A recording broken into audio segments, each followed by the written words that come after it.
미인과 함께하는 뭐 드라이빙? 아빠는 운전석, 엄마는 조수석. 또 김여사인가? 이러고 있어요. 일종의 프레임 같아요. 나는 운전하면 안 되나? 그것이 아니라 내가 원하는 시간에 원하는 곳에 내가 원할 때 출발하는 거, 그게 이동 독립권이고, 그 이동 독립권이 생김으로 인해서 내가 사고할 수 있는 부분까지 전부 다 확장이 되어가는 거.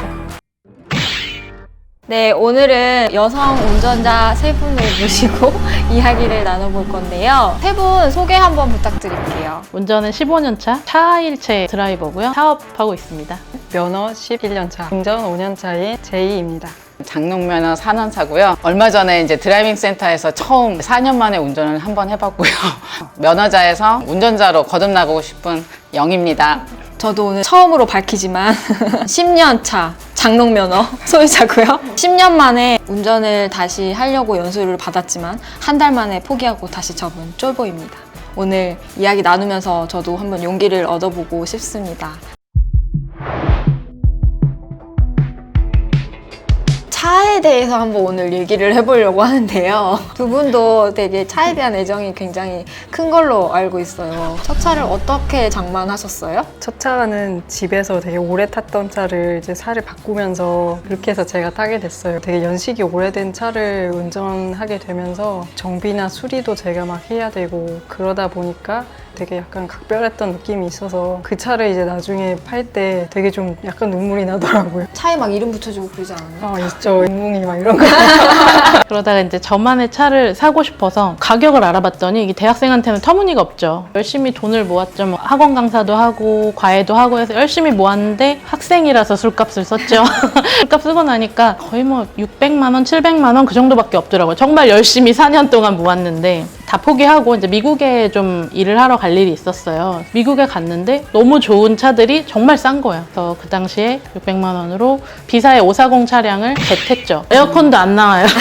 색깔도 마음에 안 들어. 근데 저만의 첫 차를 이제 마련했다라는 것 때문에 저는 아직도 이제 그 차 입양해 올 때 뭐 공기라든가 햇살이나 뭐 그런 것들이 다 기억이 날 정도 열심히 돈을 모아서 처음 차본 저만의 차. 드림카 있으세요? 요즘에 좀 눈여겨보고 있다. 이거 괜찮더라. 일단은 전기차를 되게 관심 있게 보고 있어서 비모사의 i8 시리즈 아니면은 테슬라 시리즈를 내연기관 자동차였으면은 뭐 자동차나 슈퍼카 계열을 막 보고 싶었을 것 같은데 전기차를 몇 번 타봤더니 아, 전기차가 차원이 달라요. 인들의 취향이 또 있잖아요. 뭐 속도가 중요하다든지 외모가 중요하다든지 뭐 다 다르니까 각자 뭐 어떤 걸 중요시하는지 그런 얘기 해주셔도 좋을 것 같아요. 일단은 탔을 때 되게 조용한 거? 그래서 전기차가 되게 마음에 들었어요. 전기차를 처음 탄 게 렌터카로 처음 탔거든요. 그러니까 제주도에 놀러 갔는데 전기차가 렌터카 목록에 떠있길래 궁금하다, 한번 타볼까? 이렇게 해서 탔는데 바퀴가 렌터카 바퀴 얼마나 좋겠어요. 타이어가 CP67이라고 정말 타이어가 있거든요. 그 타이어인데도 소음이 거의 안 나는 거예요. 바퀴가 바닥을 구르기 때문에 나는 그런 최소한의 진동을 제외를 하면은 차체 자체가 동력을 전달하기 위해서 발생하는 진동이 거의 없는 거예요. 그래서 뭐지 이거는? 그래서 너무 좀 되게 당황스럽고 밟는 대로 탁 튀어나가고 자동차가 이렇게 급이 엄청 높은 차는 아니었고 준준형의 SUV였는데도 굉장히 승차감이 나쁘지 않아서 좀 더 좋은 제조사의 전기차면은 장난 아니겠구나. 그 이후로부터는 이제 전기차들을 보게 됐어요. 저는 차종보다도 이제 제 라이프 스타일 때문에 점점 이제 살림이 많아지니까 큰 차. 최근까지 세단을 타다가 사업을 하다 보니까 짐 실을 일도 너무 많고요. 또 제조업이거든요. 뭐 예를 들어 백화점에 행사가 있다. 그럼 뭔가 실어서 쫓아가야 되는데 차 바퀴도 막 찌그러지고 맨날 터지고 해서 최근에 컴팩트 SUV까지로는 바꿨어요. 기회가 되고 또 사업이 잘 돼서 가능하다면 더 큰 SUV로 좀 바꾸고 싶죠. 민영님은 아직 운전 안 하지만 운전을 한다면 또 차는 또 다른 문제잖아요. 나는 운전 못하지만 갖고 싶은 차는 있다. 그런 거 있으니까. 저는 얼마 전에 이제 같이 비사의 드라이빙 센터에 갔었는데 그냥 운전 면허만 따고 처음으로 저는 그날 한 거예요, 운전을. 너무 무서웠죠. 더군다나 외제차니까 이거 내가 사고 나면 이거 어떡하냐. 저는 이제 디자인을 해서 그런지 이제 색에 되게 민감하다 보니까 초록색 쬐끄만 차가 너무 이쁜 거예요. 근데 탔는데도 뭐 이렇게 작다는 느낌이 안 들고 색깔도 이쁘고 뭐 시동 거니까 시동도 잘 걸어요. 저는 전기차 요즘에 많이 보고 있는데 다음 차를 하면 당연히 전기차여야 되지 않을까? 환경에도 관심이 많고 전기차 쪽 좀 주식을 갖고 있기 때문에 이러면서 잘 돼야 된다 막 이러면서. 그리고 제이님은 차를 너무 좋아해서 뭐 차 동호회도 하시고 네. 대회도 막 나가시고 아까 뭐 저 상 받으셨다고 연비왕 했는데 뭐 어떤 거예요 그거는? 연비왕 대회라고 신문사 있거든요. 거기서 매년 하는 연비왕 대회가 있어요. 고속도로에서 특정 구간을 정해놓고 그 구간을 달리기 전에 먼저 만주를 한 다음에 봉인을 해요, 주유 입구를. 그 다음에 거기를 적당한 시간 내에 돌고 다녀와서 다시 주유를 하면 다시 소모했던 만큼만 기름이 들어가잖아요. 기름으로도 그쵸. 얼마나 잘 갖는다 그쵸. 이런 거예요. 네, 차종이 전부 다 다르잖아요. 자기 차종의 공인 연비 대비 몇 퍼센트 향상시켰느냐 그 퍼센티지로 이기는 거예요. 거기에 뭐 다른 여자분들도 계셨어요? 그때 당시 저 한 명이랑 2명밖에 없었어요. 나머지는 다 남성.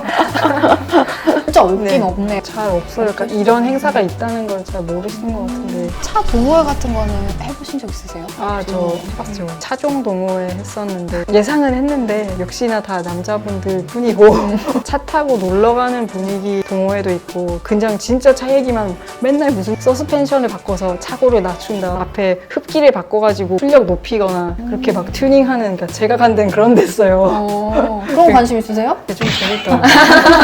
저 그래서 휠 바꿨잖아요. 진짜요? 그런 얘기를 하다 보면 수리나 사고 처리 어떻게 한다 막 이런 거를 같이 듣는 것 자체가 재미있고 신목 도모를 하러 갔다 이러기보다는 말 그대로 저는 그냥 차의 모든 것이 얘기를 하고 싶은 사람이 필요했어요. 또 거기서 혼자 여성분이셨어요? 그쵸? 운전하는 언니들 많으니까 이렇게 여성들 모임도 있으면 되게 좋겠네요. 왜냐면 맨날 뭐 하냐면 만나서 세차하고 DIY라고 해가지고 막 범퍼 내리고 막 뭐 하고 있어요. 뚝딱뚝딱. 그래도 건전한 모임이면 네, 진짜 괜찮은데. 건전해요. 왜냐면 다 운전자라 음주를 할 수 없어요. 아 그러네. 술은 못 마시겠다. 다행히. 여성분들이 없어서 아쉽긴 했어요. 저는 시승 매니아예요. 좋아하는 차 브랜드사 가서 시승을 좀 자주 다니는 편이에요. 좀 과하게. 얼마나 자주? 한 달이면은 2번 이상은 가는 것 같아요. 네. 그런 건 어디다 신청하는 거예요? 원하는 브랜드사에 전화 걸어도 되고요. 자주 가는 지점이 있으면 또 새 차 들어오면 저 전화해서 연락 주시고. 차 브랜드 광고라든지 잡지라든지 이런 것도 다 남성 타겟으로 하고 차가 남성의 전유물인 양 이렇게 약간 하는 분위기가 있다 보니 사실은 이렇게 여성 운전자도 꽤 많은 편인데 조금 약간 무시되는 경향? 이런 게 있지 않나 싶기도 한데 분위기에 대해서 어떻게 생각하시나요? 최근에 어떤 차 프로모션? 그러니까 캠페인 같은 걸 보니까 부인과 함께하는 뭐 드라이브? 아, 봤어. 네, 그런 게 있어서 조금 당혹스러울 때가 많긴 한데 이제는 조금 변화하지 않을까? 그래서 실제로 제가 궁금해서 통계를 좀 찾아봤어요. 자동차 관련 저널 같은 게 있더라고요. 거기서 이렇게 매년 신규 자동차 등록 통계를 기사로 내고 있었는데 대략적으로 보니까 현재 면허를 가지고 있는 거는 약 60% 남성, 40% 여성 정도로 면허를 가지고 있고요. 실제 운전자로 등록되는 거 있잖아요. 자동차 소유주. 그런 거는 30% 정도가 여성 소유주로 돼 있는 차, 그리고 70%가 남성 소유주로 돼 있는 차로 등록이 돼 있는 것 같아요. 패밀리카 같은 경우는 번갈아 가면서 운전하는 경우도 많곤 해서 실제로 도로에서는 조금 더 많을 수도 있지 않나? 불과 몇 년 전까지만 해도 아빠는 운전석, 엄마는 조수석, 아름답게 웃으시고 뒤에 아이들은 하호 약간 이런 거. 아니면 또 이제 멋진 차는 무조건 성공한 남성들이 옛날 광고에도 뭐 어떻게 지내냐는 친구의 물음에 삐빅. 최근에 여성 시장이 이제 커지면서 차종이 굉장히 다양해지고 또 수입차들도 굉장히 많이, 예전에 이제 병행 수입도 굉장히 힘들었는데 많이 국내로 진입을 하다 보니까 몇 년 안 됐죠. 3년, 4년? 그 사이에 정말 많이 변한 것 같아요. 앞으로도 기업들도 마찬가지고 소비자들도 마찬가지인데 너무 자연스럽게 변하지 않을까? 이 부분은 마케팅적이나 뭐 그런 부분들은 이렇게 기대를 해보고 있고, 실제로 여성 운전자들이 차에 굉장히 관심이 많아요. 요즘에 차가 멋있고 예뻐진 것도 있는데 자연스러운 변화의 흐름이 아닐까? 근데 두 분만 해도 큰 차 원하시고 그 중형차 모시고 이랬는데 보통은 광고에서는 이제 약간 소형차 그쵸. 위주로 이제 여성분 타겟으로 많이 하는 것 같더라고요. 그것도 약간 편견 아닐까. 그쵸. 조그맣고 뭐 통통 튀는 건 여성이 운전해도 되고 크고 막 번쩍이는 건 남성만 운전해야 되고 했는데 그 부분도 좀 많이 변하는 것 같은데 그것도 또 하나의 편견을 만드는 거 아닌가 싶어서 걱정스러워요. 좀 센 언니들, 뭐 기업의 후계자 이런 여성들이 좀 크고 좋은 차를 타고 뭔가 생활고에 시달리고 막 성공해야 돼 이런 분들은 막 정해진 차가 있죠, 미디어에서 보여지는. 아니 근데 반대로 남성분들도 작은 차 좋아할 수 있는데 약간 그런 게 맞아요. 너무 장벽이 되어 있는 느낌인 것 같아요. 제 딱 주변의 그- 남자분들은 다 소형차 좋아하시거든요. 네. 일상적인 뭐 사회적 분위기 이런 것들이 지금까지 조금 여성 운전자를 무시하거나 배제하는 분위기가 있지 않았나 이런 생각도 들어요. 어떤 얘기들이 있었는지 한번 얘기해보면 좋을 것 같거든요. 저는 이렇게 자동차에 관심이 있다 보니까 자동차 커뮤니티 막 돌아다니면서 글도 많이 보고 그러거든요. 근데 주로 막 사건, 사고 같은 거, 영상 같은 거 올라오면은 댓글 같은 데 보면 꼭 그런 말이 있어요. 또 김 여사인가? 이러고 있어요. 거기 운전자가 없는데 사진에 있지도 않은데. 그래서 그런 거를 볼 때마다 상당히 다수의 사람들이 그 생각에 암묵적으로 동조하고 있고 입 밖으로 말만 안 할 뿐이지 다들 그 생각을 하고 있다고 느끼면 굉장히 부담이 되죠. 생각해보면은 최근에 되게 큰 사건, 사고, 그러니까 교통사고 같은 영상이 이렇게 막 떠돌잖아요. 음주 운전자가 시속 190km로 달려서 앞에 그냥 제 속도로 가고 있던 경찰을 뒤에서 추돌을 해가지고 근데 그 운전자는 사실 남성이었었는데 그거를 가지고 아 남자가 문제다, 아 또 남자네 막 이런 식으로 말하지는 않잖아요. 근데 여자가 사고를 일으키면 아 또 여자가 이런 식으로 말하는 분위기가 분명히 있다는 거죠. 저는 되게 궁금한 게 있는데 그런 얘기 있잖아요. 이렇게 여자는 공간 지각 능력이 떨어진다. 그런 게 뭐 과학적으로 증명이 된 거예요? 꼭 그렇지 않던데. 그러니까 운전하면서 이제 조수석이나 뒷좌석에서 앉아서 이렇게 들으면 아 여자들이 정말 공간 뭐 지각 능력이 떨어져. 암암리 다 그렇게 얘기를 하고 있으니까 나도 모르게 진짜 그런가? 진짜 그런가? 공간 능력이 떨어지나? 일종의 프레임 같아요. 여자들이 스스로가 아 진짜 나는 원래 못하나? 나는 운전하면 안 되나? 약간 그런 게 오래전부터 있어서 선뜻 도로로 나가는 게 두려웠던 거죠. 여자는 공간 지각 능력이 떨어져. 여성은 이제 좀 그냥 운전하지 말고 집에 있어라. 그런 말들을 하는 사람들에게 어떤 식으로 반박을 해주고 싶은지 궁금해요. 그 결국에는 여성 운전자들이 그 어떤 이유로 개인적이든 사회적 분위기를 의해서 도로를 못 나오시는 거잖아요. 상황 자체는 꼭 남성 운전자라고 지칭하지는 않고 싶어요. 베테랑 운전자들 분들한테 이제 편견을 좀 바꿔달라라고 여성 운전자들이 도로로 나올 수 있게 말씀을 드리고 싶은 게 여자라서 이제 운전을 못한다. 앞에 휘청휘청 거리는 차가 가면 여자인지 먼저 보려고 에너지를 쓰지 마시고 초보라서 못하는 거거든요. 초보라서 아직은 서툰 거고 그게 여성이든 남성이든 할아버지 할머니든 아니면 19세 이제 막 수능 본 학생일 수도 있어요. 여자인지 확인하고 어디 싸워보자 말고 초보인지 확인하고 배려해주자로 그 에너지를 글로 쓰셨으면 좋겠고 저처럼 아직도 망설이고 있으신 분들이 이렇게 말을 해도 있을 거예요. 운전하면은 실제로 어떤 게 좋더라, 뭐가 달라지더라, 경험자로서 약간 영업 좀 해주세요. 괜히 막 옷차림을 좀 신경 써야 되나? 아니면 머리를 막 신경 써야 되나? 자동차를 운전하게 되면 그냥 나만의 공간에 딱 있기 때문에 그런 것으로부터 굉장히 좀 편하고 자유로워지는 것 같아요. 안전한 공간에 있는 느낌. 그렇죠. 예. 외부로부터의 나 자신을 검열하게 되는 거 그런 것에서 좀 편안해지는 느낌이 좋았던 것 같아요. 초창기에 되게 좋아했던 시간 중 하나가 뭐였냐면 일을 마치고 집에 들어왔는데 집에 그냥 바로 올라가기 쉽지가 않고 차에 앉아서 시동을 끈 다음에 라디오만 그냥 켜놔요. 집에 들어가면 또 막 가족들이 있고 막 부대끼고 막 그런 시간에 벗어나는 그런 공간이 또 좋았던 것 같기도 해요. 근데 뭔가 자기만의 방이 생긴다 약간 이런 느낌일 수 있을 것 같아요. 가족들이랑 같이 살고 있거나 육아에 시달리고 있거나 뭐 이러신 분들은 그렇죠. 더 필요하실 것 같기도 하고. 네, 맞아요. 심리적으로 나만의 공간, 내 방, 내 사무실이라고 해도 저의 온전한 공간이 쉽지 않거든요. 특히나 감정을 컨트롤하거나 드러내기에는. 그래서 그런 공간이 되어줄 수 있다는 점이 가장 크고 쉽게 얘기해서 뭐 화나면 일단 차로 가서 막 삐삐삐삐 하고 기쁘면 되게 호들갑 떨고 싶은데 남들 이목이 있으니까 또 못하죠. 그럼 차로 가서 이제 차 들썩들썩 하죠. 계속 차 움직이죠.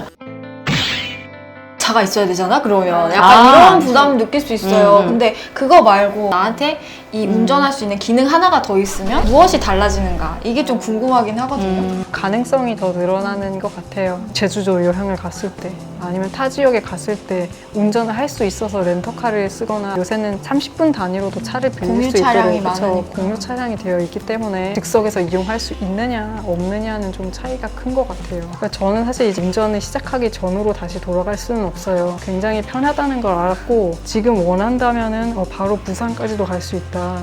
그런 강력함과 자유로움을 포기할 수는 없어요. 저는 그거를 제가 요즘 밀고 있는 말인데 여성의 이동 독립권이라고 말하고 싶어요. 아빠 차가 아니야, 오빠 차가 아니야. 내 차로 혹은 공유 자동차 같은 걸 빌려서 내가 원하는 시간에 원하는 곳에 있을 수 있는 힘이 바로 이동할 수 있는 독립권인 거죠. 누구한테 막 부탁해야 돼. 어디 좀 데려다 주면 안 될까? 남한테 기대야만 이동할 수 있었던 상황이 어떻게 보면은 되게 여자들한테 장려되어 왔어요. 여자의 올바른 위치는 운전석이 아니라 조수석인 거예요. 드라이빙 관련 동호회 같은 데서 농담으로 하는 말이 가장 좋은 튜닝이 뭐냐? 조수석 튜닝이에요. 뭐라고? 여자를 안 치는 거죠. 그런 얘기 막 나와요. 네, 정말. 조수석 튜닝이라고 얘기해요. 그런 식으로, 그러니까 여자는 당연히 조수석에 타는 존재다. 약간 이런 식으로, 물론 그게 장난이나 유머라는 것도 이해는 하지만 암묵적으로 그렇게 된 거죠. 있는 거죠. 그러니까 여자는 남한테 의지하지 않고는 못 가는 상태인 거예요. 원할 때 가는 게 아니라 남한테 부탁을 해야 되는 존재인 거죠. 그래서 저는 그것이 아니라 내가 원하는 시간에, 원하는 곳에 내가 원할 때 출발하는 거. 그게 이동 독립권이고 그것이 결국 차가 주는 자유로움과 힘이라고 생각하니까 한번 운전을 시도해 보시는 것도 좋을 것 같아요. 그걸 느껴보면 이제 다시 그쵸, 그 네. 전으로 돌아갈 수 없다. 그렇죠. 이동 독립권에 대한 개념이나 고민이 없다가 그 개념이 딱 머리에 생기면 요즘에 뭐 앱이나 이런 것들이 많아지면서 예전에는 집 주변까지만 출퇴근 아니면 대중교통이 한 번에 갈 수 있는 곳까지만 회사 지원해봐야지 이러는데 그 이동 독립권이 생김으로 인해서 저의 실제 삶의 반경이 넓어진다라는 거가 가장 예인 것 같아요. 내가 사고할 수 있는 부분까지 전부 다 확장이 되어가는 것. 그러면은 여성 스스로도 단단해지고 쫄지 않기 위해서 어떤 게 필요할까? 아직도 무서워하고 있는 여성들을 위해서 좀 도움이 될 만한 그런 방법이 좀 있을까요? 물론 운전하는 게 되게 무서울 수도 있는 것 같아요. 여러 가지 되게 무서움이 있을 수도 있는데 차를 저는 뭐랄까 아이언맨 슈트 같은 그런 강화된 나의 일종의 몸으로 생각하면은 조금 다르지 않을까 싶어요. 인간이 가장 빠르게 달려봤자 우사인 볼트도 시속 30km가 좀 안 돼요. 그런데 자동차는 30km가 뭐야, 막 200km, 300km도 달릴 수 있죠. 내 육체만으로 달리는 게 아니라 강력한 쇠로 된 프레임 속에 우리가 앉아있는 거잖아요. 편안하게. 내가 자전거를 탈 때를 생각을 해보면 내가 걸어가거나 뛸 때랑은 달리 자전거의 속도와 굴러가는 힘을 인식하고 거기에 대응을 할 수 있잖아요. 그런 거랑 마찬가지로 자동차의 힘과 속도에 익숙해지면 마치 그것이 내 몸이 된 것처럼 움직일 수 있으니까 자동차의 차체가 나를 지켜주니까 마치 일종의 로봇에 타고 있는 것처럼 그것을 편안하게 느끼셔도 좋을 것 같아요. 도로에 나오는 게 사람 성향마다 또 다르거든요. 무조건 트라우마가 있어서 못 나오시는 분도 있지만 사실은 앉는 위치가 불편해서 잘 운전을 못해서 못 나오시는 분도 있고 해서 본인이 왜 도로에 못 나오는지 나와서도 왜 불편하고 남들 눈치를 보면서 눈은 여기만 계속 보면서 가는지 알 거라서 본인이 어떤 지점이 힘든가를 파악을 하고 그걸 좀 이겨내려고 정보라든가 그래서 언니 차가 있습니다. 또 이제 주변에 물어볼 수도 있고요. 또 경정비 쪽이 두려워서 경고등이 뜬다거나 이게 공조장치인지 유턴 보조 버튼인지 모르겠는 그런 분들도 이왕이면 공식센터 같은 데는 굉장히 친절하시더라고요. 요즘에 뭐 가서 안에 그 대기석에만 계시지 말고 가셔서 뭐가 잘못됐는지 혹시 제가 오늘 하나 배워갈 수 있는 건 없는지 묻는 것도 당장의 도움이 될 수 있을 것 같아요. 막 누가 그러던데 첫 차는 그냥 범퍼카로 생각하라고 여기저기 박으면서 다니는 거다. 외제차만 안 박으면 된다고 이런 얘기도 막 하는데 제가 차가 땀을 흘리고 있는 네. 것처럼 하고 있을 때 뒤에서 막 빵빵거리면 너무 불안하더라고요. 근데 뒤에서 뭐라고 하든 그냥 안 들리고 나는 그냥 내 속도대로 가라. 핸드일 때는 그 비상등을 누르세요. 꼭 필요합니다. 네, 초보 그게 운전 무슨 크게 뜻이냐. 붙이고 비상등. 네, 비상등이 보통 저 큰일 났습니다 이렇게 쓸 때 쓰는 건데 나 큰일 났거든 실제로. 민영님은 오늘 얘기하시면서 어떤 걸 느끼셨어요? 되게 인상 깊었던 게 차를 운전하게 되면 내 영토가 확장되는 것 같은 느낌이라고 했잖아요. 그래서 다시는 또 그 작은 영토로 이제 되돌아갈 수 없는데 왜 큰 집으로 이사를 가면 왜 작은 집으로 다시 이사를 못하는 그런 생각의 영역도 그만큼 확장이 되고 되돌아갈 수 없는 영역인가? 지금 비운전자로서 상상해보고 상상해보고 있는 있어요. 그래서 그러면 이게 꼭 어떤 물리적인 공간도 공간인데 이 정신적인 공간도 굉장히 확장되는 느낌이구나. 또 약간 그런 영향을 주나? 정서적인 네. 어떤 자신감도 올라갈 수 맞아요. 있을 것 같고. 다시 생각해야 되겠네요. 예전에 막 그런 얘기 있었잖아요. 여성들한테 자신감 올리려면 힐 높이를 높이면 된다. 막 이런. 근데 이제 우리는 운전대를 잡으면 된다. 시동을 걸으면 된다. 저희 언니차 프로젝트는 언니차 프로젝트는요. 언니차 프로젝트는 저같이 장롱 면허가 있는 언니들을 위해서 아빠 차가 아니고 오빠 차가 아닌 운전하는 언니들을 위한 운전하는 언니들을 위한 이동 독립권 보장 프로젝트입니다.